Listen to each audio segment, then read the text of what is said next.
Episode की शुरुआत काशवी ने अर्जुन से कहा कि वह विश्वासघाती है। अर्जुन उसे बताता है कि वह महिमा के साथ नहीं है। मोहन उनकी लड़ाई देखता है और मीरा के पास जाता है। वह उन्हें अर्जुन और काशवी की लड़ाई के बारे में बताता है। मीरा उस पर विश्वास करने से इनकार कर देती है। अर्जुन काशवी से कहता है कि यह मिशन उसके लिए महत्वपूर्ण है। वे देवराज को अपने आदमियों के साथ कहीं जाते हुए देखते हैं।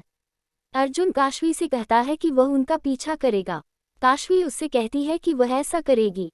वह अंदर चली जाती है। देवराज विदेशी क्लाइंट से परमाणु हथियार के बारे में बात करता है। उसे 50% एडवांस मिलता है। काशवी उन्हें देखती है। बिल्ली फूलदान को धक्का देती है। देवराज अपने नागेश से कहता है कि देखे कि वहाँ कौन है।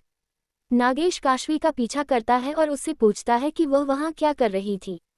अर्जुन वहाँ आता है। काशवी नागेश को बताती है कि वेटर ने उसके कपड़े पर जूस डाल दिया था, इसलिए वह उसे धोने के लिए अंदर आई और बिल्ली ने फूलदान को मार दिया। नागेश अर्जुन और काशवी से पूछता है कि वे दूल्हे की तरफ से है या दुल्हन की तरफ से। विक्रम वहां आता है और कहता है कि काशवी और अर्जुन उसके मेहमान हैं। नागेश देवराज से कहता है कि सब कुछ ठीक है। अर्जुन काशवी से पूछता है कि क्या उसने कुछ देखा। काशवी उसे बताती है कि उन्होंने डील के बारे में बात की और डील आखिरी दिन होगी। वह कहता है कि उन्हें पता लगाना चाहिए कि परमाणु हथियार कहाँ है।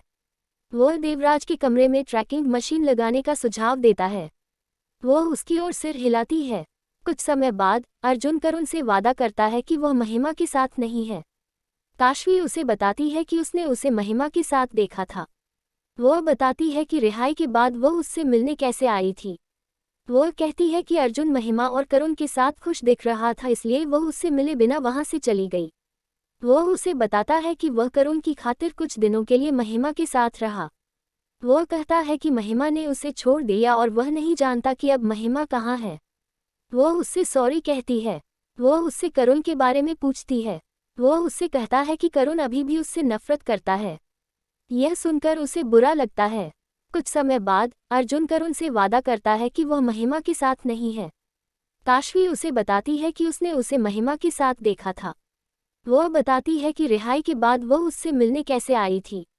वह कहती है कि अर्जुन महिमा और करुण के साथ खुश दिख रहा था, इसलिए वह उससे मिले बिना वहां से चली गई। वह उसे बताता है कि वह करुण की खातिर कुछ दिनों के लिए महिमा के साथ रहा। वह कहता है कि महिमा ने उसे छोड़ दिया और वह नहीं जानता कि अब महिमा कहाँ है। वह उससे सॉरी कहती है। वह उससे करुण के बारे में पूछती है। वह उससे कहता है कि करुण अभी भी उससे नफरत करता है। यह सुनकर उसे बुरा लगता है। अगले दिन हल्दी समारोह शुरू होता है। अर्जुन काशवी से कहता है कि वह देवराज के कमरे में ट्रैकिंग मशीन ठीक कर देगा। मीरा उन्हें एक दूसरे को हल्दी लगाने के लिए कहती है।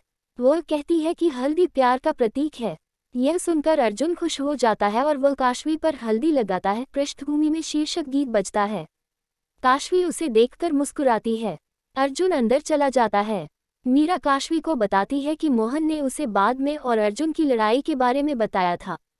काशवी मीरा से कहती है कि मोहन ने गलत समझा होगा। सुरक्षाकर्मी फूलों के गुलदस्ते की जांच करते हैं।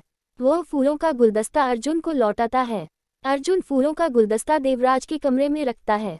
उसे लगता है कि वे सब कुछ सुन सकते हैं और वहां से चला जाता है। बाद में देवराज और नागेश परमाणु हथियार के बारे में बात करते हैं। देवराज को ट्रैकिंग मशीन मिलती है। वह इसे तोड़ देता है। अर्जुन काशवी से पूछता है कि देवराज कुछ क्यों नहीं कह रहा है। वह कहता है कि उसे लगता है कि देवराज को ट्रैकिंग मशीन मिल गई है। अपकमिंग स्टोरी देवराज नागेश को उस व्यक्ति को खोजने का आदेश देता है जिसने उसके कमरे में ट्रैकिंग मशीन लगाई थी। नागेश काशवी और अर्जुन के कमरे की जांच करता है।